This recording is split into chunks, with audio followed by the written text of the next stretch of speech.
لا إله إلا الله محمد رسول الله. لا إله إلا الله محمد رسول الله. لا إله إلا الله محمد رسول الله. لا إله إلا الله محمد رسول الله.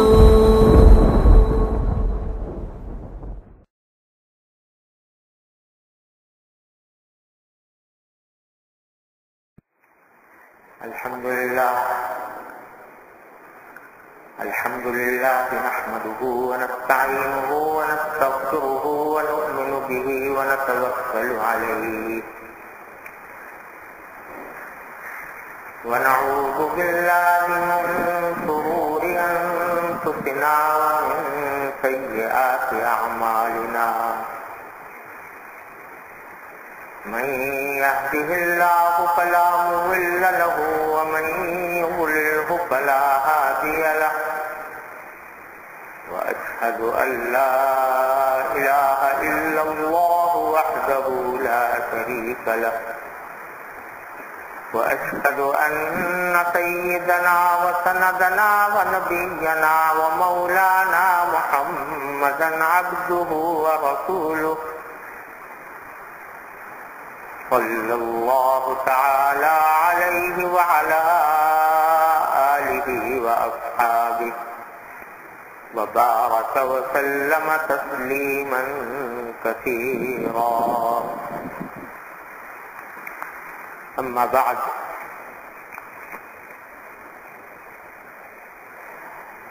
حضرت حکیم الامت مولانا اشرف علی صاحب تھانوی قدس اللہ تعالیٰ سرہ نے ارشاد فرمایا کہ مقصود سلوک رضائے حق ہے. اس کے بعد دو چیزیں ہیں، طریق کا علم اور اس پر عمل. تو طریق صرف ایک ہی ہے، یعنی احکام ظاہرہ و باطنہ کی پابندی. اور اس طریق کا معین دو چیزیں ہیں، ایک ذکر جس پر دوام ہو سکے، دوسری صحبت اہل اللہ کی جس کثرت سے مقدور ہو. اور اگر کثرت کے لیے فراغ نہ ہو تو بزرگوں کے حالات اور مقالات کا مطالعہ اس کا بدل ہے. اور دو چیزیں طریق یا مقصود کی معنی ہیں، معاصی اور فضول میں مشغولی. اور ایک امر ان سب کے نافع ہونے کی شرط ہے، یعنی اطلاع حالات کا التزام. اب اس کے بعد اپنی استعداد ہے، حسب اختلاف استعداد مقصود میں دیر سویر ہو جاتی ہے. یہ خلاصہ ہے سارے طریق کا.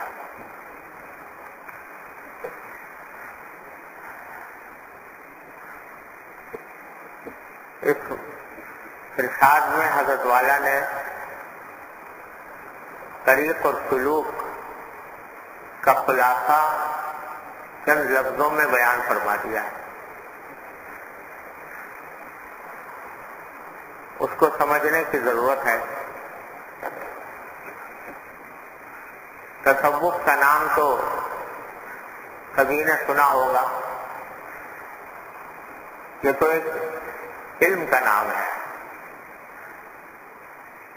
اس علم میں جو طریقہ کار تجویز کیا جاتا ہے، یعنی جو کام تجویز کیا جاتا ہے، جو راستہ بتایا جاتا ہے، اس کو طریق کہتے ہیں. اور اس راستے پر چلنے کو سلوک کہتے ہیں. اور جو اس راستے پر چلے اس کو سالک کہتے ہیں. مثلا فرض کیجیے کہ ہمارے دل میں یہ داعیہ پیدا ہوا کہ کسی اللہ والے کی خدمت میں جا کر، کسی شیخ کے پاس جا کر اپنی اصلاح کرانے کی کوشش کریں. تو اس شیخ کے پاس گئے، اس نے کچھ طریقے بتائے یا کچھ کام بتائے کہ یہ کرو، تو ان کاموں کو وہ جو طریقہ بتایا ہے، جو راستہ بتایا ہے، اس کو طریق کہتے ہیں۔ اور اس راستے پر ہم نے چلنا شروع کیا، کوشش کی کہ اس راستے پر چلیں، تو اس کو سلوک کہتے ہیں۔ اور ہم جو اس راستے پر چل رہے ہیں اس کو سالک کہتے ہیں۔ تو حضرت نے یہاں اس طریق اور سلوک کا خلاصہ چند لفظوں میں بیان فرمایا ہے۔ وہ اس لیے کہ جب تصوف کا نام آتا ہے یا طریق اور سلوک کا نام آتا ہے تو ذہنوں میں کچھ پراسرار کا نظام ذہنوں میں آ جاتا ہے کہ یہ کچھ عام زندگی سے ہٹ کر کوئی نئی سی چیز ہے، نیا سا ماحول ہے اور نئے سے طریقے ہیں، یہ کچھ ذہن میں آ جاتا ہے۔ اور اس خیال کو تقویت دی ہے بعض جاہل صوفیوں کے طریقہ کار کہ انہوں نے شریعت سے الگ ایک نظام بنا کے اس کا نام تصوف اور سلوک رکھ دیا۔ جو اصل مقصود تھا اس کو بھلا بیٹھے اور چند اپنی طرف سے گھڑے ہوئے طریقوں کو اس کو سلوک کا تصوف کرنا شروع کر دیا۔ مقصد بھی بھلا دیا کہ مقصد کیا تھا۔ مقصد تھا اپنی ذاتی اصلاح، اپنے اعمال ظاہرہ و باطنہ کو درست کرنا، لیکن مقصد اب بن گیا کشف و کرامات، کوئی احوال اور مواجید اور دل میں وجدان پیدا ہو جانا اور خواب آ جانا اور کشف ہو جانا، یا اس قسم کی چیزوں کو مقصود بنا لیا۔ تو نتیجہ یہ کہ جو چیز شریعت کے ہی کا ایک لازمی حصہ تھی وہ ایک بالکل شریعت سے الگ ایک چیز بن کر رہ گئی اور بدعات بن گئی، بعض جگہوں پر شرک کی صورت اس نے اختیار کر لی، الیاذ باللہ العلی۔ تو حضرت بار بار اپنے ارشادات میں یاد دلاتے ہیں کہ اصل مقصود کو سمجھو اور اس کے طریق کو صحیح سمجھنے کی کوشش کرو۔ اصل مقصود اور کچھ نہیں ہے سوائے اللہ تبارک و تعالیٰ کو راضی کرنے۔ فرمایا مقصود سلوک رضائے حق ہے۔ مقصود یہ ہے کہ اللہ تعالیٰ ہم سے راضی ہو جائے، اللہ تبارک و تعالیٰ کی خوشنودی حاصل ہو جائے، یہ ہے سارا مقصود۔ نہ کشف مقصود ہے، نہ الہام مقصود ہے، نہ خواب مقصود ہے، نہ کوئی چیز نظارے نظر آ جانا مقصود ہے۔ مقصود صرف اللہ تبارک و تعالیٰ کی رضا ہے، اور اس رضا کو حاصل کرنے کا ایک ہی راستہ ہے بنیادی طور پر، وہ یہ کہ اپنے ظاہری اور باطنی اعمال کو اللہ تعالیٰ کی رضا کے مطابق بنا لیا جائے۔ اعمال ظاہر بھی ہیں اور باطن بھی ہیں۔ ظاہری اعمال وہ ہے جو ہم اپنے ہاتھ پاؤں سے انجام دیتے ہیں، نماز ہے، روزہ ہے، حج ہے، زکوٰۃ ہے۔ اسی طرح اور سنت کی اتباع کے جو اور طریقے ہیں وہ سارے ظاہری اعمال ہیں، ان کو شریعت کے دائرے میں لے آنا، ان کو اللہ تعالیٰ کی مرضی کے مطابق انجام دے دینا، یہ ہے مقصود۔ اور دوسرے کچھ باطن کے اعمال ہیں۔ باطن کے اعمال یہ ہے کہ وہ ہاتھ پاؤں سے انجام نہیں دیے جاتے بلکہ دل سے انجام دیے جاتے ہیں، یعنی دل کے اندر مثلا تکبر نہ ہو، تواضع ہو، فنائیت ہو، اللہ تعالیٰ کا شکر ہو، صبر ہو، اپنی اخلاص ہو کہ جو کام کروں وہ اللہ تبارک و تعالیٰ کے رضا جوئی کے لیے کروں، یہ اعمال باطنہ۔ اور جو حرام کام ہے ان کو چھوڑنا ظاہر میں بھی اور باطن میں بھی. ظاہر میں جھوٹ بولنا چھوڑ دو، غیبت کرنا چھوڑ دو، یہ کام جو ظاہری اعمال ہمارے ہاتھ اور جوارے سے متعلق ہیں اب ناجائز ہیں وہ چھوڑ دو. اور باطن کے اندر بھی اسی طرح کچھ حرام ناجائز کام ہے. حسد کرنا چھوڑو، حرص کرنا چھوڑو، تکبر کرنا چھوڑو، ریاکاری چھوڑو. یہ باطن کے اعمال ہیں. ان اعمال ظاہرہ اور باطنات کے مجموعے کے اوپر مجموعہ شریعت کے مطابق ہو جائے، اللہ تعالیٰ کے حکم کے مطابق، اللہ تبارک و تعالیٰ کے رسول صلی اللہ علیہ وسلم کی تعلیمات کے مطابق، آپ کی سنت کے مطابق، یہ ہے طریقہ. ان میں سے یہ اعمال باطنہ جو ہیں خاص طور پر یہ ایسے ہیں کہ ان کا پتہ لگانا آسان نہیں ہوتا. کسی کے دل میں تکبر ہے تو وہ اپنے آپ کے اپنے تکبر کو پہچانتا نہیں، وہ تو اپنے آپ کو اچھا ہی سمجھتا ہے. کبھی اس کے دل میں خیال نہیں آتا کہ میں متکبر ہوں، تکبر ہے میرے اندر، لیکن دوسروں کو نظر آتا ہے کہ ہے تکبر. اور بعض اوقات اتنا خفیف ہوتا ہے کہ سوائے ماہر شیخ کے دوسرا پہچان نہیں سکتا کہ واقعتاً اس میں تکبر ہے یا نہیں، حسد ہے یا نہیں، حرص ہے یا نہیں.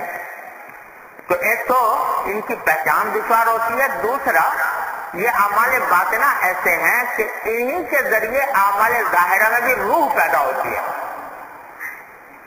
اعمال ظاہرہ جو ہے نماز ہے مثلا، وہ ویسے تو ہمارے ظاہری اعضاء سے انجام دی جاتی ہے. ہاتھ اٹھا لیے، باندھ لیے، کھڑے ہو گئے، رکوع میں گئے، سجدے میں گئے، یہ ظاہری اعمال ہیں. یہ لیکن جسم ہے، روح اس کی ہے اخلاص، کہ ہم پڑھ رہے ہیں صرف اللہ کے لیے، کوئی اور مقصود نہیں. اور خشوع یعنی اللہ تعالیٰ کی طرف متوجہ ہونا، یہ اس کی روح ہے. کیونکہ اس کا تعلق بھی اعمال باطنہ سے. اب ہوتا یہ ہے کہ ہم نے مدرسوں میں یا علماء سے نماز کا طریقہ سیکھ لیا، ظاہری طریقہ سیکھ لیا. ہاتھ اس طرح اٹھائے جائیں گے، اس طرح باندھے جائیں گے، اس طرح قیام ہوگا، اس طرح رکوع ہوگا، اس طرح سجدہ ہوگا. ظاہری اعمال سیکھ لی. لیکن اس میں روح پیدا کرنے کے لیے ضرورت ہے اخلاص کی اور ساتھ میں خشوع کی، یعنی دل اللہ تبارک کی طرف متوجہ ہو. اب پہلی قسم کی باتیں تو فقہ کے علم فقہ نے بتا دی. دوسری قسم کی باتیں جو ہیں وہ علم تصوف میں بتائی جاتی ہیں، اور یہ کسی شیخ کی رہنمائی میں ان کو حاصل کرنے کا طریقہ سیکھا جاتا ہے. اسی لیے نبی کریم سرور دو عالم صلی اللہ علیہ وسلم کے جو فرائض منصبی قرآن کریم نے بیان فرمائے، اس میں ایک طرف تو فرمایا یعلمہ الکتاب والحکمہ، کہ حضور اقدس صلی اللہ علیہ وسلم اس لیے تشریف لائے تاکہ اللہ کی کتاب کی اور حکمت کی تعلیم دے، اور دوسری طرف وَيُزَكِّيهِمْ، ان کو پاک صاف بنائے. کاہے سے پاک صاف بنائے؟ یعنی باطنی رذائل سے پاک صاف بنائے کہ تکبر ان میں نہ رہے، حسد ان میں نہ رہے، حرص ان میں نہ رہے، ریاکاری ان میں نہ رہے. اس طرح پاک صاف بنائے. یہ تزکیہ بھی نبی کریم سرور دو عالم صلی اللہ علیہ وسلم کے فرائض منصبی میں تھا، اور اسی کو حضرات اہل طریق، حضرات صوفیاء کرام نے اختیار کیا کہ انہوں نے ایسے طریقے بتائے جس کے ذریعے یہ اعمال باطنہ درست ہو اور باطنی رذائل سے انسان کو پاک صاف بنایا جا سکے. اس کے جو طریقے تجویز کیے وہ طریق کہلاتے ہیں. یہ ہے خلاصہ. تو اس لیے سب سے پہلا کام کسی اس طریق پر چلنے کا وہ ہے اعمال احکام ظاہرہ اور باطنہ کی پابندی. حضرت نے فرمایا ظاہری اعمال کی بھی پابندی اور باطنی اعمال کی بھی پابندی. یہ ہے سارا طریق جس کا خلاصہ. جس کی ابتدا جو ہے وہ جب ہم کسی شیخ کے پاس جاتے ہیں اپنی اصلاح کی غرض سے، تو سب سے پہلی چیز جو مطلوب ہے وہ تو فکر ہے. یہ فکر کہ بھائی مجھے اصلاح کی ضرورت ہے، اگر یہ فکر ہی نہیں، آدمی سمجھ رہا ہے کہ اس میں تو ٹھیک زندگی گزار رہا ہوں اور اس کو مزید آگے بڑھنے کی کوئی فکر ہی نہیں اور کوئی توجہ ہی نہیں کہ مجھے مزید اصلاح کی ضرورت ہے، بس ایک گھرنا چل رہا ہے صبح سے لے کے شام تک، شام سے لے کے صبح تک، ایک روٹین بنی ہوئی ہے اور اسی روٹین کے اوپر زندگی گزار رہا ہے، اسی پر قناعت کیے بیٹھا ہے اور کوئی آگے بڑھنے کی فکر نہیں. کبھی یہ خیال بھی نہیں آتا کہ میرے اندر کوئی غلطی ہے، کبھی خیال بھی نہیں آتا کہ مجھے اس غلطی کی اصلاح کی ضرورت ہے.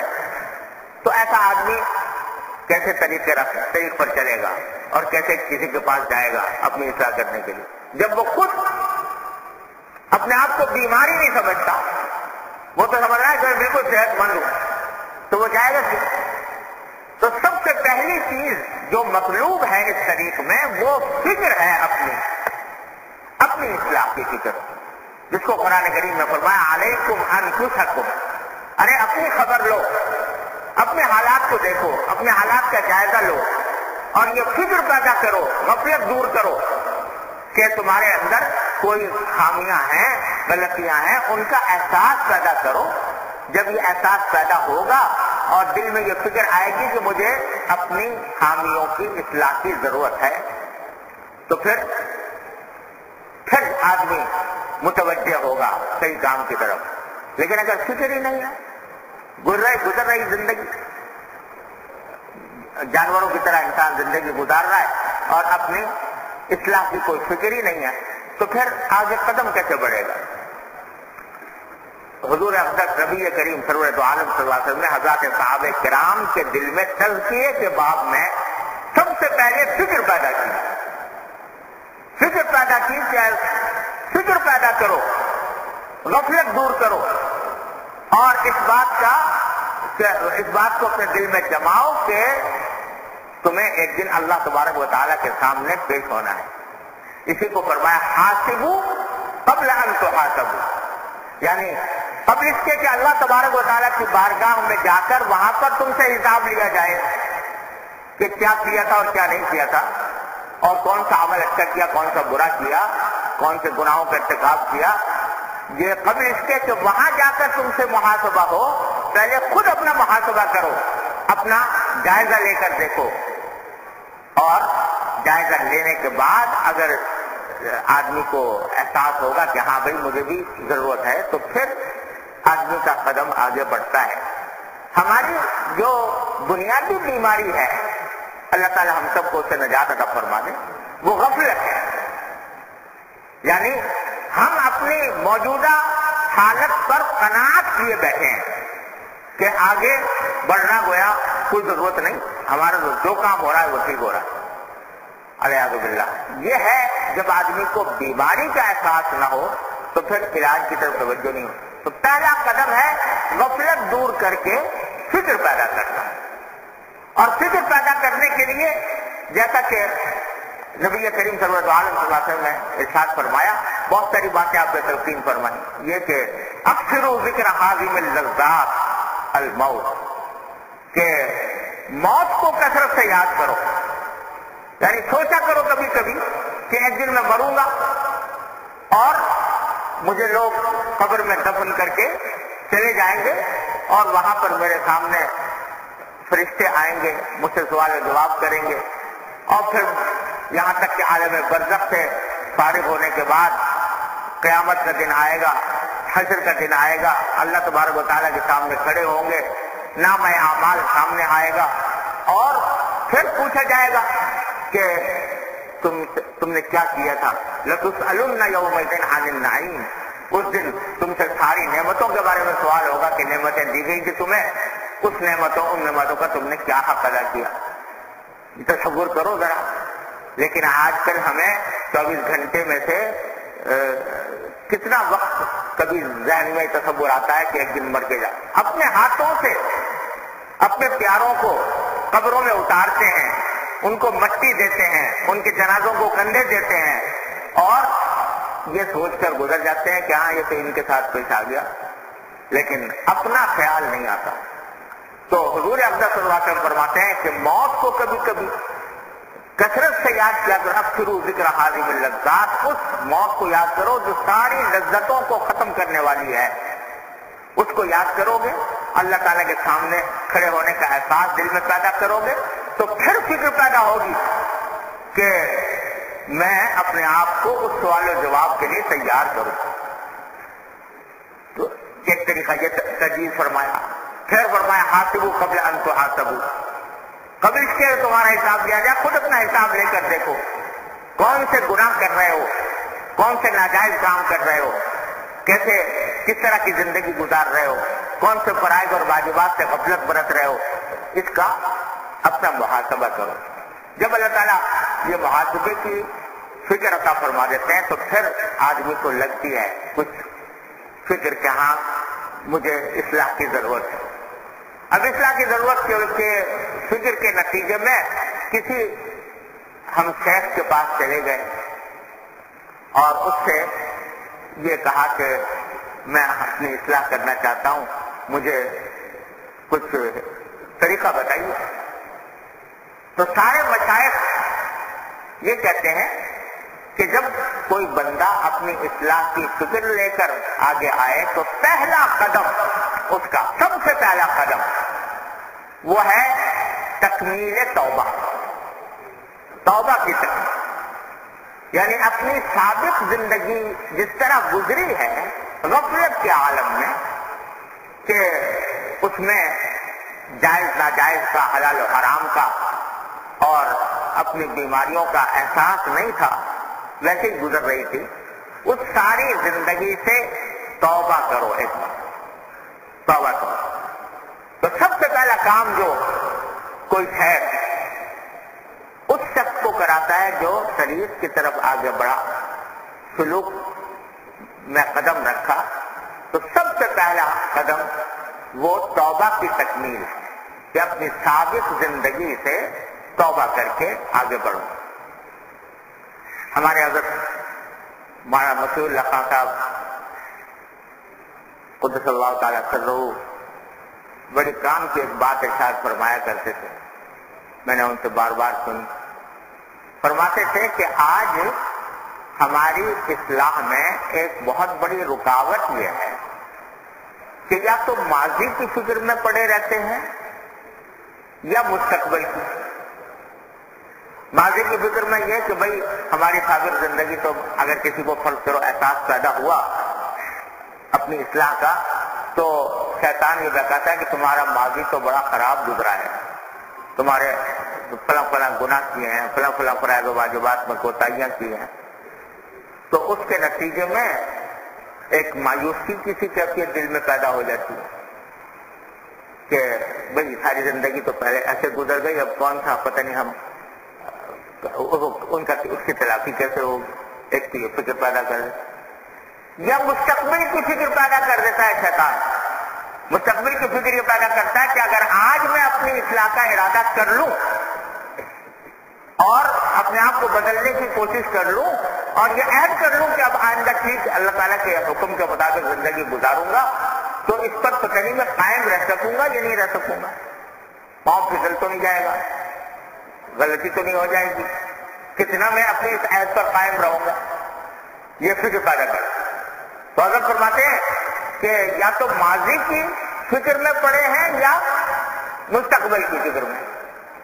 حضرت فرماتے ہیں کہ کرنے کا کام یہ ہے کہ ماضی پر تو ایک مرتبہ توبہ کر کے اس سے فارغ ہو جاؤ اور مستقبل کو اللہ تعالیٰ کے حوالے کرو، حال کی فکر کر لو، اس وقت جو وقت گزر رہا ہے، اس وقت ہم جس حالت میں ہیں وہ حالت ہماری ٹھیک ہو جائے، تو یہی حال ماضی بنے گا اور وہی مستقبل رفتہ رفتہ حال بنتا جائے گا۔ یہ بڑی حکیمانہ بات ہے اور حقیقت یہ ہے کہ ہماری نفسیات کو بہت ہی خوبصورت طریقے پر حضرت نے یہ بیان فرمایا ہے کہ ماضی اور مستقبل کی فکر میں پڑھ کر حال کو خراب کرتے رہتے، کیونکہ یہ ڈر ہے کہ اگر میں اصلاح کے طرف قدم بڑھاؤں گا تو پتہ نہیں ثابت قدم رہوں گا یا نہیں رہوں گا، لہذا آج بھی اصلاح کرنے کی فکر نہیں ہوتی، خطرہ ہے کہ میں بگڑ جاؤں گا۔ کئی حضرات کو میں نے سنا، کئی لوگوں کو جب ان سے کبھی کسی نے توجہ دلائی کہ بھائی آپ کسی شیخ کی طرف رجوع کر لیں، اس سے اپنی اصلاح کرانے کی کوشش کریں، تو کہتے ہیں بھائی ذرا کچھ اپنے آپ کو ٹھیک ٹھاک کر لیں، پھر کریں گے، پھر جائیں گے. مطلب ہماری حالت ابھی تو بہت خراب ہے اور پتہ نہیں قائم رہ سکیں گے نہیں رہ سکیں گے، اس واسطے ابھی جانا فضول ہے، ابھی ہم یہ کام کریں گے تو خبر قدم دے رہے ہیں. ارے اگر ٹھیک ٹھاک ہوتے تو پھر جانے کی ضرورت ہی جاتی. تو وہ تو جاتے ہی آدمی اس لیے ہے کہ کچھ ہیں خامیاں جن کو دور کرنا ہے، تو اس لیے اس فکر کی وجہ سے اپنے حال کو کیوں خراب کر رہے ہیں؟ حال کو درست بنا لو تو وہی ماضی بنے گا اور وہی مستقبل حال بنتا جائے گا. تو پہلا کام یہ ہے کہ ایک مرتبہ آدمی توبہ کر لے صدق دل سے. اور یہ توبہ ایسی چیز ہے، ہمارے حضرت فرماتے ہیں حضرت ثانی رحمۃ اللہ علیہ کہ جو ساری زندگی کے سارے میل کچیل کو، ساری گندگی کو ایک لمحے میں دھو دیتی ہے. اللہ تعالیٰ نے ایسی چیز بنائی ہے.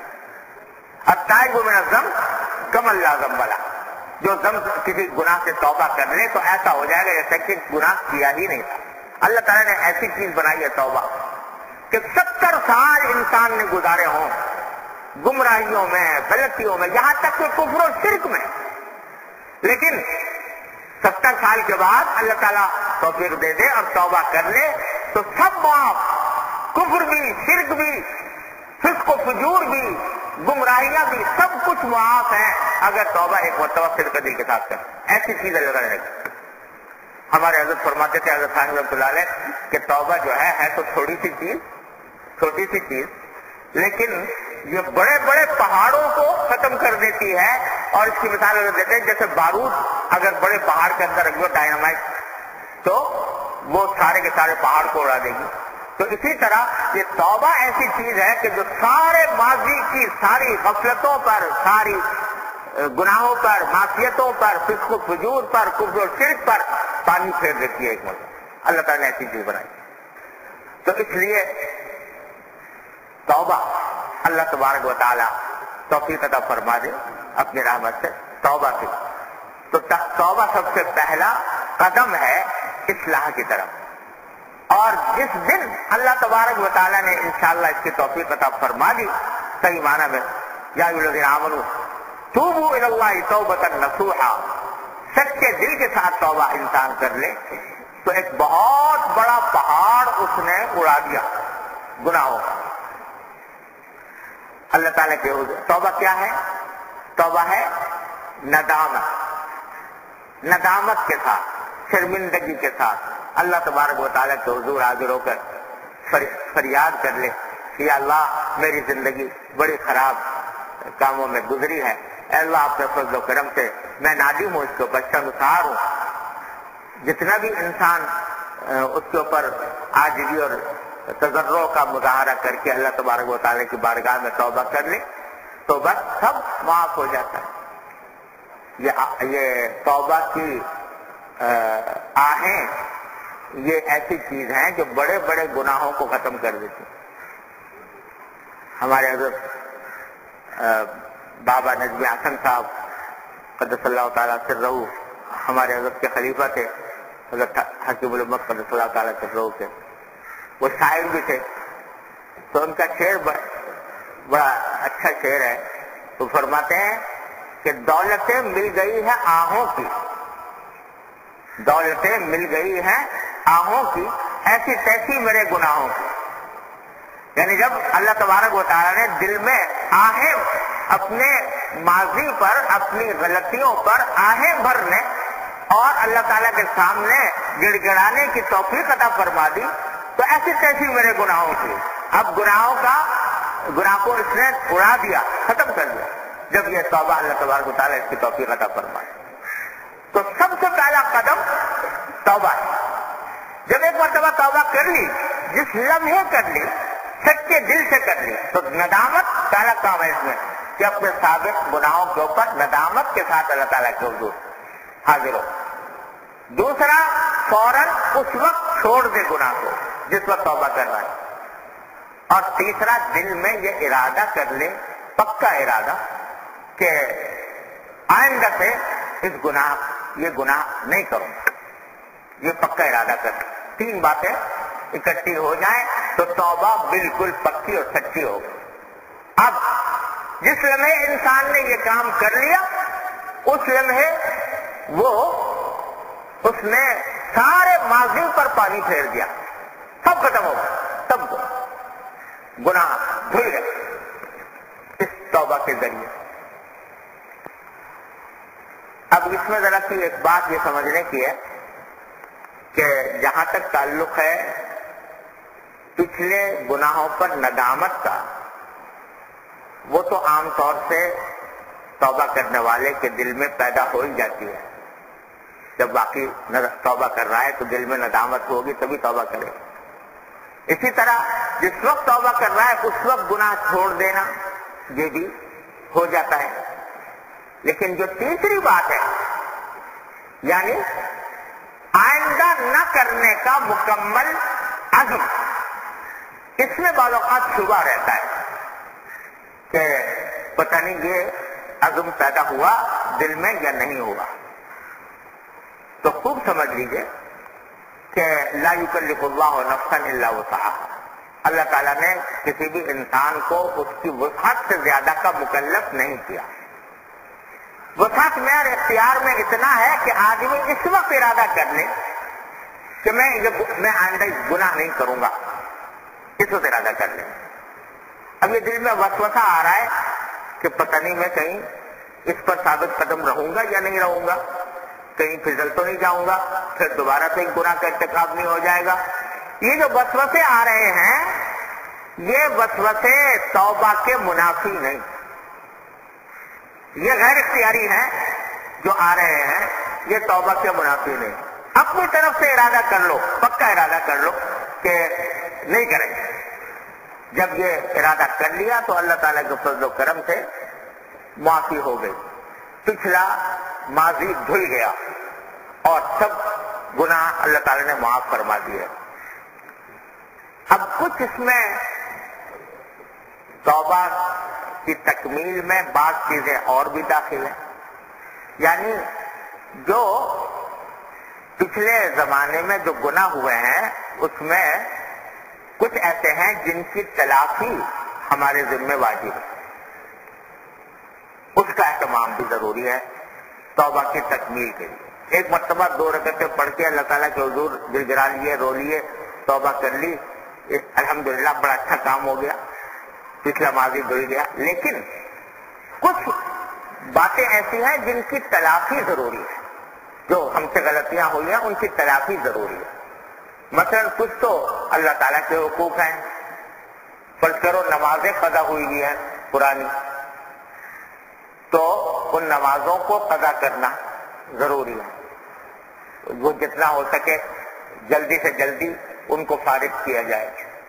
اور بزرگوں نے یہ آسانی کے لیے طریقہ لکھا ہے کہ ہر نماز کے ساتھ ایک نماز پرانی جو قضا ہے اس کا حساب لگا لو، اور حساب لگا کر اپنے پاس لکھ لو کہ اتنی نمازیں میری قضا ہے، اپنی زندگی میں ادا کرنے کی کوشش کروں گا، اگر بالفرض ادا نہ کر سکا تو میرے ورثہ میرے ترکے میں سے ان کا فدیہ ادا کرو، یہ وصیت لکھے جائے. تو اور اس کے بعد ہر نماز کے ساتھ ایک نماز پڑھ سکتے ہیں. اسی طرح روزے اگر اپنے ذمہ واجب ہیں تو ان کو رفتہ رفتہ تھوڑا تھوڑا کر کے ادا کرنے کی کوشش کریں. اگر زکوٰۃ واجب ہے تو اس کو ادا کریں. حج اگر فرض ہے نہیں کیا تو اس کو ادا کریں. یہ حقوق اللہ ہے جن کی تکمیل ضروری ہے. اور دوسرے حقوق العباد ہے. کسی کا مالی حق اپنے ذمہ واجب تھا اور نہیں دیا تو اس کو یا ادا کرے یا معاف کرائے. کسی کا قرضہ تھا نہیں دے پایا تو اس قرضے کو یا تو ادا کرے یا معاف کرائے. کسی کے ساتھ کوئی زیادتی ہوئی تھی جسمانی نفسانی کسی قسم کی، اس سے اس کو معاف کرائے. جیسے نبی کریم سرور دو عالم صلی اللہ علیہ وسلم میں کھڑے ہو کر ایک مرتبہ مجمع میں کھڑے ہو کر یہ اعلان فرمایا کہ اگر میری ذات سے کسی کو کوئی تکلیف پہنچی ہو تو میں اس کا بدلہ بھی دینے کو تیار ہوں اور اگر کوئی معاف کر دے تو اس سے معافی مانگنے کے لیے تیار. آپ نے مجمع میں کھڑے ہو کر رہا. تو جب نبی کریم سرور عالم صلی اللہ علیہ وسلم جو گناہوں سے معصوم تھے، آپ نے یہ عمل فرمایا تو ہمارے شمار قطار میں.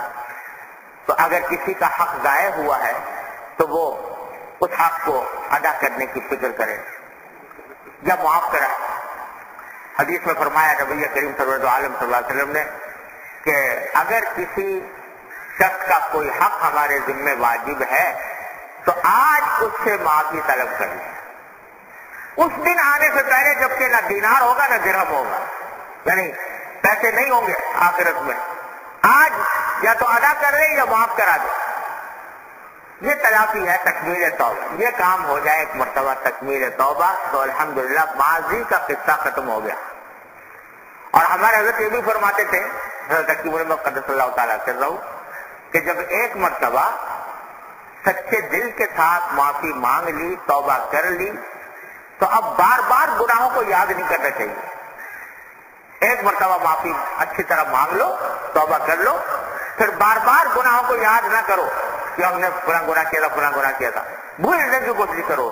خیال آئے بھی تو استغفر اللہ کہہ کر اس کو کسی اور کام میں لگ جاؤ. اس کو یاد نہیں کرنا چاہیے. جب اللہ تعالیٰ نے معافی کر دیا، کیونکہ وعدہ ہے کہ جو توبہ کرے گا اس کو معاف کر دیں گے، تو پھر اب اس کو بار بار یاد کرنے کی کوئی ضرورت نہیں. ایک مرتبہ اچھی طرح معافی مانگ کر اس کو بھول جاؤ، یاد نہ کرو اور آگے بڑھو. جب ایک مرتبہ تکمیل توبہ ہو گئی، اللہ تعالیٰ نے فضل و کرم فرمایا اور پچھلی زندگی کی تلافی اس طرح ہو گئی، تب آگے بڑھو. آگے بڑھنے میں جب آدمی چلتا ہے تو پہلے ہی قدم پر ایسا نہیں ہوتا کہ 100% اصلاح ہو گئی، بلکہ کچھ عرصے ایسا بھی رہتا ہے کہ توبہ بھی کر لی تھی، اللہ تعالیٰ سے رجوع بھی کر لیا تھا، کسی شیخ کے پاس بھی چلے گئے تھے، اپنے طور پر کوشش بھی کی تھی، لیکن پھر کہیں پاؤں پھسل گیا، پھر کہیں نظر بہک گئی، کبھی کوئی غلطی سرزد ہو گئی.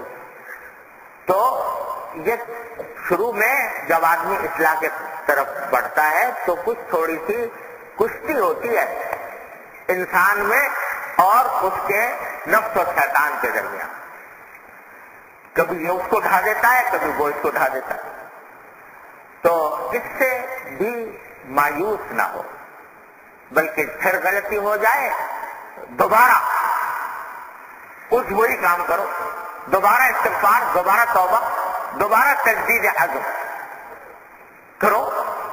یہاں تک کہ نبی کریم صلی اللہ علیہ وسلم نے فرمایا کہ ما اصر من استغفر وان عاد فی اليوم 100 مرہ او کما قال صلی اللہ علیہ وسلم. جو آدمی توبہ استغفار کرتا رہے وہ گناہوں پر اصرار کرنے والوں میں نہیں لکھا جاتا، چاہے 100 مرتبہ گناہ ہو گئے اس کو. اللہ تعالیٰ نے یہ توبہ کا دروازہ اس طرح کھول رکھا ہے کہ اگر بار بار بھی فرض کرو ابتلا ہو رہا ہے تو مایوسی کی وجہ نہیں ہے، بلکہ اللہ تبارک و تعالیٰ کی رحمت سے امید رکھتے ہوئے پھر توبہ کر لو، پھر عزم کر لو، پھر ارادہ کر لو. گھبراؤ نہیں، مایوس نہ ہو. فرمایا کہ باغا باغا اور ان کی ہستی باغا گر کافرو گبرو بت پرستی باغا ای درگاہ ماں درگاہ نومی دینے 100 بار اگر توبہ شکستی باغا. اگر 100 بار بھی توبہ توڑی ہے پھر آ جاؤ میرے پاس. اللہ تعالیٰ کی طرف سے کھلا اعلان ہے. جب تک نفے کی کیفیت طاری نہیں ہو جاتی اس وقت تک اللہ تعالیٰ نے دروازہ کھول رکھا ہے. لہذا مایوس نہ ہو بلکہ دوبارہ تجدید کر لو. اور یہ ہوتا کیا ہے کہ جب فرض کرو توبہ کسی وجہ سے کوئی غلطی میں باوجود توبہ کرنے کے کسی غلطی میں پڑ گئے تو اس کے نتیجے میں شیطان مایوسی پیدا کرتا ہے کہ میں تیری اصلاح نہیں ہو سکتی، تو تو بالکل ہی مردود ہو گیا. لہذا نتیجہ یہ کہ اب وہ جو فکر پیدا ہوئی تھی اصلاح کرنے کی، اس فکر کے اندر بھی کمی آ جاتی ہے کہ بھئی یہ تو ہو ہی رہا ہے. تو اس کے نتیجے میں آدمی آگے بڑھنے سے محروم رہ جاتا ہے. تو طریق یہ بتاتا ہے کہ نہیں، دوبارہ توبہ کرو، دوبارہ تجدید عزم کرو. اگر یہ کرتے رہے تو انشاءاللہ ثم انشاءاللہ یہ پھسلنے کے واقعات کم ہوتے جائیں گے، یہاں تک کہ ایک وقت آئے گا کہ اللہ تبارک و تعالیٰ ثبات اور استقرار عطا فرما دیں گے. بشرطے کہ آدمی مایوس نہ ہو، ہمت نہ ہارے، ہاتھ پاؤں چھوڑ کر نہ بیٹھے، بلکہ چلتا رہے. یہ اللہ تبارک و تعالیٰ کی سنت ہے کہ جو کوشش کرتے رہتے ہیں تو اللہ تبارک و تعالیٰ ان کو پہنچا ہی دیتے.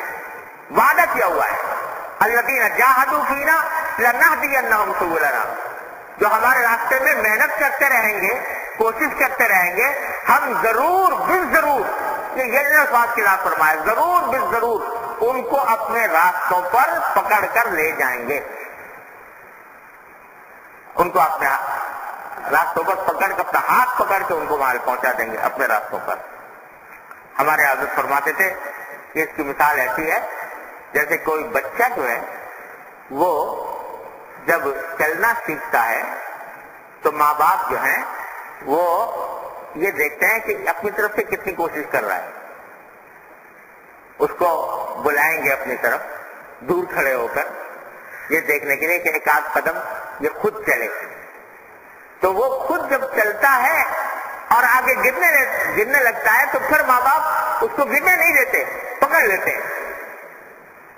لیکن شروع سے نہیں پکڑتے تاکہ چلنا تو دیکھے کہ کچھ اپنی طرف سے کوشش کرے، آگے بڑھے. جب بڑھتا ہے اور گرنے لگتا ہے تو اللہ تعالیٰ پکڑ لیتے، وہ ماں باپ پکڑ لیتے ہیں. حضرت فرماتے ہیں کہ اللہ تبارک و تعالیٰ کا معاملہ بھی یہی ہے، الذین جاہدوا فینا لنہدینہم سبلنا، جو ہماری طرف بڑھے کے معنی کوشش کر رہا ہے اپنی طرف سے اور کوشش میں لگا ہوا ہے، تو پھر اللہ تبارک و تعالیٰ اس کوشش کرنے والے بندے کو اس طرح نہیں چھوڑیں گے کہ یہ گر کے ختم ہو جائے. لنہدینہم سبلنا، ہم ضرور ان کو بتا دیں. بس یہ کہ ہمت ہار کے نہ بیٹھے اور اب حوصلہ نہ چھوڑیں. تو توبہ جو ہے یہ سب سے پہلا قدم ہے اصلاح کی طرف. اللہ تبارک و تعالی ہمیں صحیح معنی میں توبہ کرنے کی توفیق عطا فرمائے اور تکمیل توبہ کی توفیق عطا فرمائے. تو اس کے نتیجے میں یہ احکام ظاہرہ و باطنہ کی پابندی کہ جو احکام آدمی نے معلوم ہیں، جو معلوم نہیں ہے وہ سیکھ کر اس کے اوپر عمل کرے. پھر حضرت فرماتے ہیں کہ اس طریق کا معین دو چیزیں ہیں، یعنی اپنی طرف سے عزم کر لیا، ارادہ کر لیا، توبہ بھی کر لی، سب کچھ کر لیا، لیکن پھر بھی بعض اوقات دل نہیں چلتا. وہ غالب نے کہا کہ جانتا ہوں ثواب طاعت و زہد پر طبیعت ادھر نہیں جاتی. جانتا ہوں کہ اللہ تعالیٰ کی اطاعت میں کیا ثواب ہے، جانتا ہوں کہ زہد میں کیا ثواب ہے، پر طبیعت ادھر نہیں جاتی. طبی طور پر دل میں شوق نہیں پیدا ہو رہا اور اس کی وجہ سے میں رک جاتا ہوں. تو یہ کیفیت ہوتی ہے.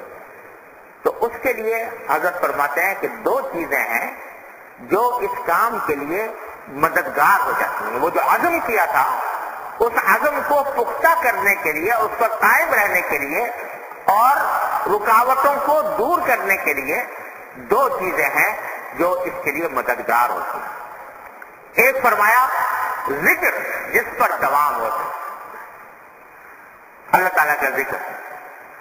وہ اتنا آدمی معمول بنائے جس کو پابندی سے کر سکے، اتنا ذکر. کوئی ایک وقت مقرر کر کے اس میں بہتر یہ ہے کہ تنہائی میں کوئی وقت مقرر کر کے بیٹھ کر کچھ ذکر کیا جائے. اور ہمارے حضرات تلقین فرماتے تھے کہ کم از کم شروع میں 4 تسبیحات، سبحان اللہ وبحمدہ، سبحان اللہ العظیم، سبحان اللہ والحمد للہ ولا الہ الا اللہ واللہ اکبر، اور استغفار اور درود شریف، یہ 4 تسبیحات. 5ویں اگر لا حول ولا قوت الا باللہ کا اس کو اضافہ کر لے تو اور اچھا، 5ویں تسبیح یہ آدمی ابتدا اس سے کر لے، اور صبح کے وقت میں بہتر ہے، فجر سے پہلے یا فجر کے بعد زیادہ بہتر ہے، اور ایک جگہ بیٹھ کر یہ ذکر کریں۔ یہ ذکر اپنی ذات میں بھی بڑا اجر و فضیلت کا عمل ہے۔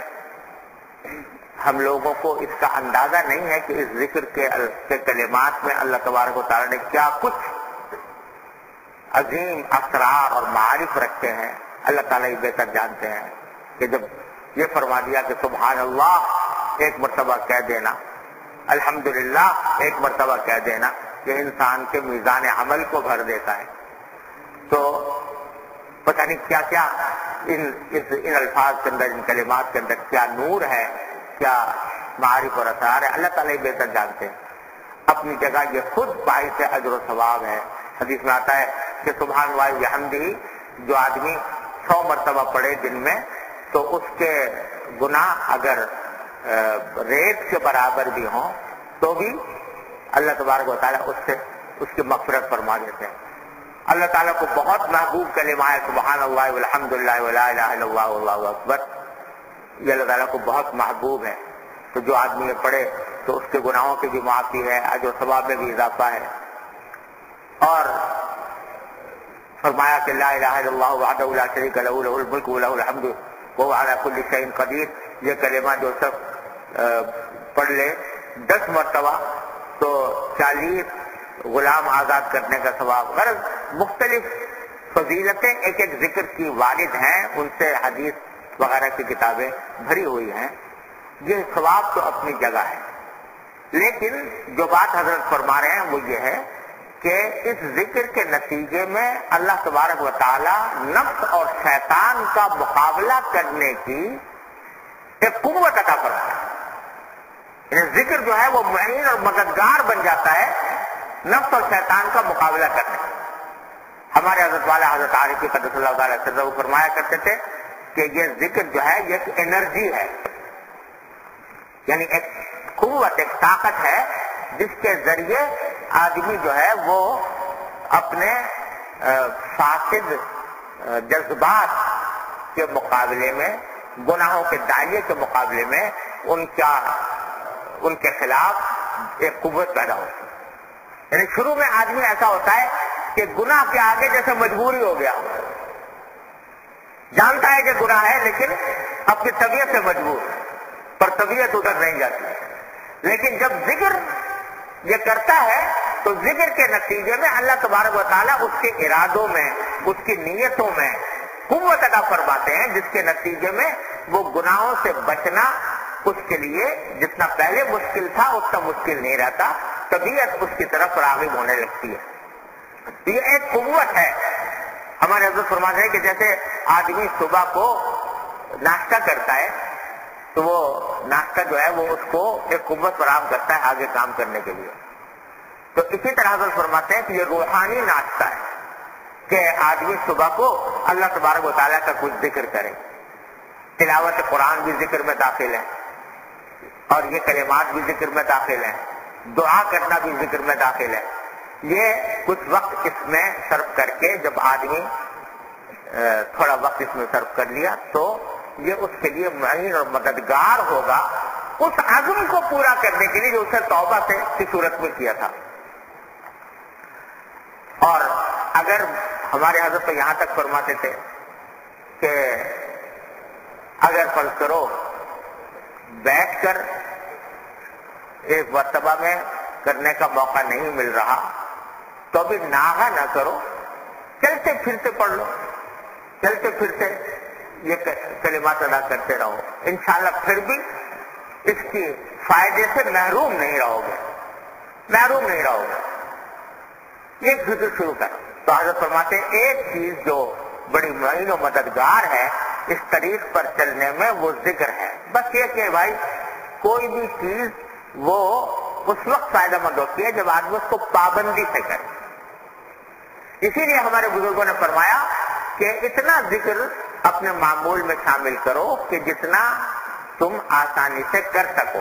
یہ نہیں کہ ایک مرتبہ میں تو بہت جذبہ ہو گیا اور جوش آ گیا اور بہت سارا ذکر کرنا شروع کر دیا اور ایک ہفتے کے بعد معلوم ہوا کہ وہ سب چوٹ ہٹ گیا. اس سے فائدہ نہیں ہوتا. حدیث میں فرمایا خیر العمل ما دیم علیہ وان قل. بہترین عمل وہ ہے جس کی پابندی کی جائے چاہے وہ تھوڑا ہی ہو, لیکن پابندی کرے آدمی تو اللہ تبارک و تعالیٰ نے اس میں بڑی برکت دی ہے. ہمارے حضرت والا اس کی مثال دیا کرتے تھے کہ دیکھو اگر ایک پتھر ہو اور اس کے اوپر کسی نل کا ایک ایک قطرہ ٹپک رہا ہو, ایک ایک قطرہ ٹپک رہا ہو, تو وہ ایک قطرہ کچھ بھی بظاہر نظر نہیں آتا, لیکن اگر وہ سال 2 سال تک ٹپکتا رہے تو پتھر میں سوراخ کر دے گا. حالانکہ چھوٹا سا قطرہ تھا لیکن اسے سوراخ کر دیا. اور اگر ایک مرتبہ بہت زور سے نل چھوڑ دیا, ایک مرتبہ میں چھوڑ دیا اور چھوڑ کے آدھے گھنٹے کے بعد بند کر دیا, تو باوجود ہے کہ وہ بہت پریشر سے چھوڑا تھا, وہ پتھر کا کچھ بگاڑے گا نہیں, اس کے اندر کچھ بھی تبدیلی پیدا نہیں ہوگی. یہی عمل, یہی معاملہ اعمال صالحہ کا ہے جن میں ذکر سر فہرست ہے کہ اگر پابندی سے کیا جائے, کوئی دن ناغہ نہ ہو, ہر روز ہو, تو وہ رفتہ رفتہ وہ قوت اتنی پیدا کر دے گا انشاءاللہ کہ پتھر میں سوراخ کر دے گا. دل جو پتھر بنا ہوا ہے اس میں سوراخ کر دے گا اور اس کے نتیجے میں اللہ تبارک و تعالیٰ کے احکام پر عمل کرنے میں آسانی پیدا ہو جائے گی. یہ اس معنی میں حضرت فرما رہے ہیں کہ ذکر جو ہے جس پر دوام ہو سکے, اتنا جس کی پابندی کر سکو. اسی لیے ہمارے حضرات تھوڑا تجویز کرتے ہیں لیکن پابندی کی تلقین فرماتے ہیں. اور یہ بھی فرماتے ہیں کہ اگر فرض کرو کسی دن بہت ہی مجبوری ہو گئی تو بھی مقدار کم کر لو لیکن چھوڑو نہیں. مقدار 100 کے بجائے 50 کر لو, 30 کر لو, 35 کر لو, یہاں تک کہ ہمارے فرمایا 11 کر لو. کہ اگر کسی دن اتنی مصروفیت رہی, کوئی پریشانی پیش آ گئی جس کی وجہ سے سارے دن نہیں کر سکے, رات کو سونے سے پہلے کہہ دو کم از کم جو میرے معمولات ہیں ان کو میں 11 مرتبہ کر کے پھر سوؤں گا, اس کے بغیر نہیں سوؤں گا. تو اس میں بھی اللہ تبارک و تعالیٰ انشاءاللہ محروم نہیں فرمائیں. اتنی آسانی ہمارے عذاب کی طریق میں ہے. نہ کوئی لمبے چوڑے مجاہدات ہیں, نہ لمبی چوڑی ریاضتیں ہیں, نہ یہ چند چھوٹے چھوٹے اعمال ہیں. اللہ تبارک و تعالیٰ ان کی توفیق عطا فرما دے تو انشاءاللہ اس کا فائدہ ظاہر ہو. تو ایک تو یہ فرمایا کہ 2 چیزیں مددگار ہوتی ہیں, ایک ذکر جس پر دوام ہو سکے اور دوسری صحبت اہل اللہ. صحبت یہ بہت عظیم چیز ہے, اللہ والوں کی صحبت, ان کے ساتھ اٹھنا بیٹھنا, اپنا تعلقات ایسے لوگوں سے قائم رکھنا جن کے دل میں دین کی عظمت ہے, محبت ہے, جو متبع سنت ہیں, جو اللہ تعالیٰ کی طرف رجوع کرنے والے ہیں. ایسے لوگوں کی صحبت جو جس کی کوشش کریں گے جتنا زیادہ سے زیادہ وقت مل سکے ایسے لوگوں کے ساتھ وہ گزاریں, کیونکہ صحبت کا انسان کی زندگی پر بہت بڑا اثر پڑتا ہے. اچھے لوگوں کی صحبت دل میں اچھے جذبات پیدا کرتی ہے, برے لوگوں کی صحبت برے جذبات پیدا کرتی ہے. تو آدمی اس بات کا اہتمام کرے کہ میں زیادہ سے زیادہ مجھے صحبت میسر آئے نیک لوگوں کی, اللہ والوں کی, جن کا اللہ تعالیٰ کی طرف دھیان ہے, جو سنت کی اتباع کی فکر میں رہتے ہیں, جو اپنی اصلاح کی فکر سے غافل نہیں ہیں, ان کی صحبت اختیار کرنے کی کوشش کرے آدمی. اور آگے حضرت فرماتے ہیں کہ اور اگر کثرت کے لیے فراغت نہ ہو تو بزرگوں کے حالات اور مقالات کا مطالعہ اس کا بدل ہے. یعنی یہاں تک حضرت نے کسی بھی احتمال کو چھوڑا نہیں. فرمایا کہ بھائی اگر کسی کو میسر نہیں ہے کہ وہ زیادہ وقت اہل اللہ کی صحبت میں گزارے تو جتنا گزار سکے گزار لے.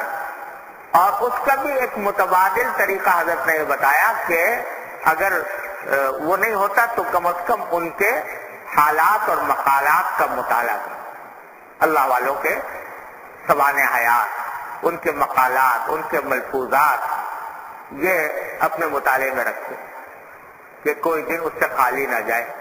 کوشش کرو کہ کوئی نہ کوئی کتاب آپ کے سرانے ہو اللہ والوں کے تذکرے سے متعلق یا اللہ والوں کے ملفوظات سے متعلق, اور روزانہ کچھ نہ کچھ خود بھی پڑھ لو اور اگر ہو سکے تو گھر والوں کو بھی پڑھوا دو اور سنوا دو. تو یہ فرمایا صحبت کا کچھ بدل اس سے ہو جاتا ہے, کیونکہ اللہ تبارک و تعالیٰ نے اللہ والوں کے حالات میں بھی بڑا نور رکھا ہے, ان کے واقعات میں بھی بڑا نور رکھا ہے. وہ جب انسان سنتا ہے یا پڑھتا ہے تو اس سے دل میں داعیہ اور جذبہ عمل کا پیدا ہوتا ہے.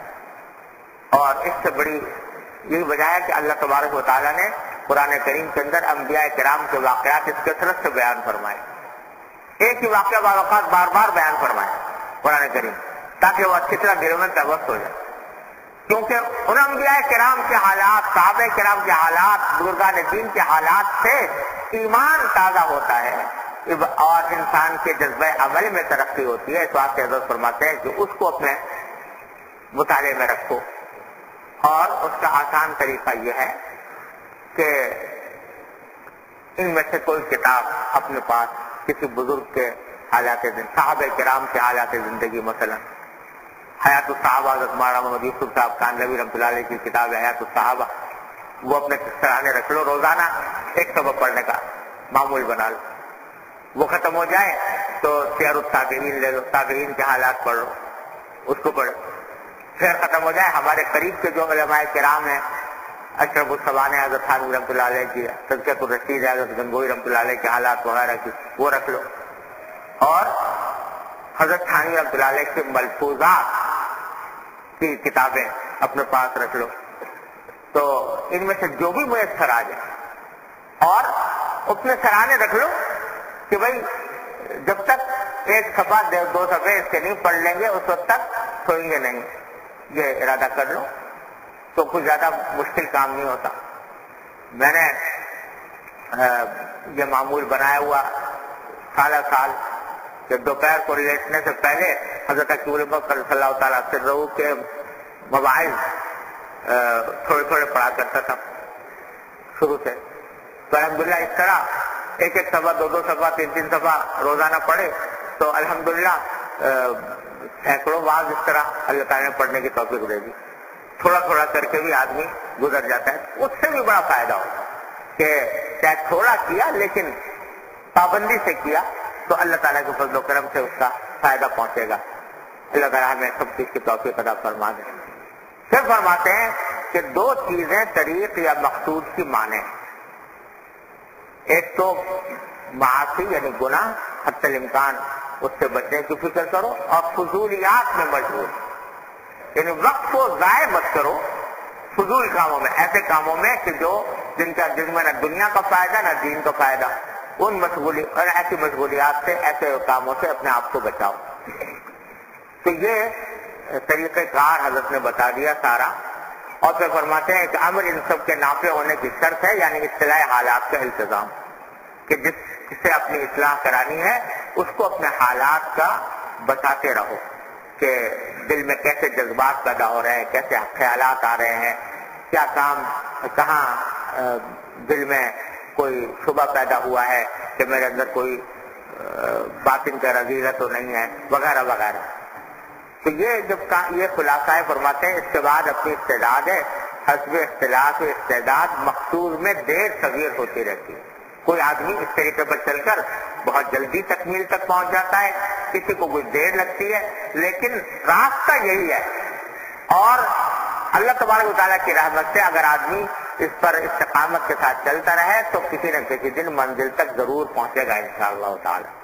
فرمائیں یہ خلاصہ ہے ظاہر طریقے. اللہ تبارک و تعالیٰ اپنے رحمت سے ہم سب کو اس پر عمل کی توفیق عطا فرمائے.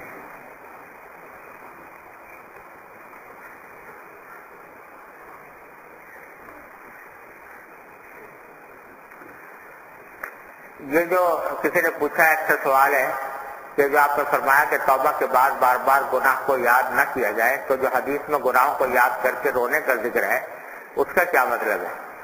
اس کا مطلب یہ ہے کہ جس گناہ سے توبہ نہیں کی اس گناہ کو یاد کر کے رویا جائے، لیکن جس سے ایک مرتبہ توبہ ہو چکی پھر اس کو یاد کرنے کا کوئی ذکر نہیں حدیث میں۔ اور دوسرے یہ پوچھا ہے کہ ایک دفعہ استغفار کر لیا، گناہ دھل گئے، تو دن میں بار بار 70 مرتبہ استغفار کی ترغیب کس لیے دی گئی ہے؟ وہ اس لیے دی گئی ہے کہ جب ایک مرتبہ توبہ کی اور استغفار کر لیا تو بہت سے گناہ تو ایسے ہیں کہ جن کے اندر جو ہمارے علم میں تھے ان سے توبہ کر لی، بہت سے گناہ ایسے ہیں کہ جو ہمارے علم میں ہی نہیں تھے تو ان سے استغفار چاہیے۔ اور میں نے ایک مرتبہ پورا بیان کیا تھا نا استغفار پر، تو استغفار کے مواقع بتائے تھے، تو وہ صرف گناہوں کے لیے نہیں ہوتا بلکہ اپنے عبادات میں جو کوتاہیاں ہو رہی ہیں ان کے لیے بھی ہوتا ہے، اپنی سوچ میں جو غلطیاں ہو رہی ہیں ان کے لیے بھی ہوتا ہے۔ تو اس استغفار کے فوائد صرف گناہوں کے ہی لیے نہیں ہیں بلکہ اور مقاصد بھی ہیں، اس واسطے بار بار استغفار کرنے کی تاکید فرمائی گئی۔ اللهم صل على سيدنا مولانا محمد وعلى ال محمد كما صليت على ابراهيم وعلى ال ابراهيم انك حميد مجيد۔ ربنا ظلمنا انفسنا وان لم تغفر لنا وترحمنا لنكن من الخاسرين۔ ربنا ظلمنا انفسنا وان لم تغفر لنا وترحمنا لنكن من الخاسرين۔ ربنا ظلمنا انفسنا وان لم تغفر لنا وترحمنا لنكن من الخاسرين۔ ربنا آتنا في الدنيا حسنة وفي الآخرة حسنة وقنا عذاب النار۔ ربنا آتنا في الدنيا حسنة وفي الآخرة حسنة وقنا عذاب النار۔ ربنا اغفر لنا ذنوبنا وإسرافنا في أمرنا وثبت أقدامنا وانصرنا على القوم الكافرين۔ یا ارحم الراحمین، اپنے فضل و کرم اپنے رحمت سے ہمارے تمام گناہوں کو معاف فرما۔ یا اللہ ہمارے تمام چھوٹے بڑے اگلے پچھلے خفیہ علانیہ ہر طرح کے گناہوں کو معاف فرما دے۔ یا اللہ جو گناہ ہمارے علم میں ہیں ان کو بھی معاف فرما دے، جن کا ہمیں علم بھی نہیں، جن کا ہمیں احساس بھی نہیں، اے اللہ اپنے رحمت سے ان کو بھی معاف فرما دے۔ یا اللہ ہمیں توبہ نصوح کرنے کی توفیق عطا فرما۔ یا اللہ ہم سب کو توبہ نصوح کرنے کی توفیق عطا فرما۔ یا اللہ اپنے رحمت سے اپنے فضل و کرم سے ہمارے متعلقین احباب، ہمارے گھر والوں سب کو ہر طرح کی معصیتوں سے، گناہوں سے، منکرات سے، فسق و فجور سے یا اللہ ہم نجات عطا فرما دے، اس سے حفاظت، ہم سب کی حفاظت فرما۔ یا اللہ اپنے رحمت سے ہم بے ہمت ہے ہمت عطا فرما دے، بے حوصلہ ہے حوصلہ عطا فرما دے۔ یا اللہ اپنے رحمت سے اپنے فضل و کرم سے اپنے دین کی صحیح سمجھ عطا فرما۔ اے اللہ اس پر عمل کی توفیق عطا فرما، اس پر استقامت عطا فرما۔ یا اللہ تمام حاضرین و حاضرات کو ان کے تمام جائز مقاصد میں اپنے فضل و کرم سے کامیابی عطا فرما۔ یا اللہ ہر طرح کے شر و فتنے سے ہماری حفاظت فرما۔ یا اللہ ہر طرح کے شر و فتنے سے ہماری حفاظت فرما۔ اے اللہ دشمنوں کے شر سے ہماری حفاظت فرما۔ یا ارحم الراحمین، یا غیاث المستغیثین، یا امان المستجیرین، یا مجیب دعوت المضطرین، اے اللہ ہماری شامت اعمال کو اپنے فضل و کرم سے دور فرما دے۔ یا اللہ ہم تمام امت کی طرف سے اے اللہ آپ سے مغفرت چاہتے ہیں، اپنے رحمت سے اپنے فضل و کرم سے ہماری شامت اعمال کو دور فرما دے۔ اللہم انا نعوذ برضاک من سخطک وبمعافاتک من عقوبتک ونعوذ بک منک لا نحصی ثناء علیک انت کما اثنیت علی نفسک۔ یا اللہ ہم اپنی شامت اعمال کی وجہ سے اے اللہ بدامنی کا شکار ہے، بے دینی کا شکار ہیں، دشمنوں کے غلبے کا شکار ہیں۔ اے اللہ اپنے رحمت سے شامت اعمال کو دور فرما دے، ہمارے حالات کی اصلاح فرما دے۔ اے اللہ اپنے رحمت سے ہم کو بے دینی سے نجات عطا فرما۔ یا اللہ بے دین حکمرانوں سے نجات عطا فرما۔ اے اللہ حکومت عادل عطا فرما۔ یا اللہ اپنے رحمت سے اپنے دین کے مطابق چلنے کی توفیق عطا فرما۔ یا اللہ دشمنوں کے غلبے اور تسلط سے ہمیں نجات عطا فرما دے۔ یا اللہ دشمنوں کے غلبے اور تسلط سے نجات عطا فرما دے۔ یا اللہ اپنے رحمت سے ہماری دعاؤں کو قبول فرما۔ اے اللہ اپنے رحمت سے ہماری دعاؤں کو قبول فرما۔ اللہم لا تجعلنی بدعائک شقیا وکن لی رؤوفا رحیما یا خیر المسئولین ویا خیر المعطین۔ الیک نشکو ضعف قوتنا وقلت حیلتنا وحواننا علی الناس یا ارحم الراحمین یا غیاث المستغیثین۔ ہم ہمارے اپنے فضل و کرم سے ہمارے گناہوں کو معاف فرما کر، ہماری شامت اعمال کو دور فرما کر ہمیں اس موجودہ کیفیت سے نجات عطا فرما دے۔ اللہم انقطع الرجاء الا منک نجنا مما نحن فيه وأعنا على ما نحن عليه، نجنا مما نحن فيه وأعنا على ما نحن عليه بجاه وجهك الكريم وبحق محمد صلى الله عليه وسلم عليك آمين۔ اللهم احرسنا بعينك التي لا تنام واكنفنا بركنك الذي لا يرام۔ اللهم احرسنا بعينك التي لا تنام واكنفنا بركنك الذي لا يرام۔ یا اللہ یا رحمان یا رحیم یا کریم، جن جن لوگوں نے ہم سے دعا کی فرمائش کی ہے اللہ ان سب کی دلی مرادوں کو پورا فرما، ان کی مشکلات کو آسان فرما، یا اللہ یا رحمان یا رحیم ہر طرح کے شر سے ان کی حفاظت فرما۔ اللہم انا نسألک من خیر ما سألک من عبدک و نبیک سیدنا محمد صلی اللہ علیہ وسلم ونعوذ بک من شر ما استعاذک من عبدک و نبیک سیدنا محمد صلی اللہ علیہ وسلم۔ ربنا تقبل منا انك انت السميع العليم وتب علينا انك انت التواب الرحيم، وصلى الله تعالى على خير خلقه سيدنا مولانا محمد وعلى آله واصحابه اجمعين برحمتك يا ارحم۔ سبحان الله والحمد لله ولا إله إلا الله والله أكبر، سبحان الله والحمد لله ولا إله إلا الله والله أكبر۔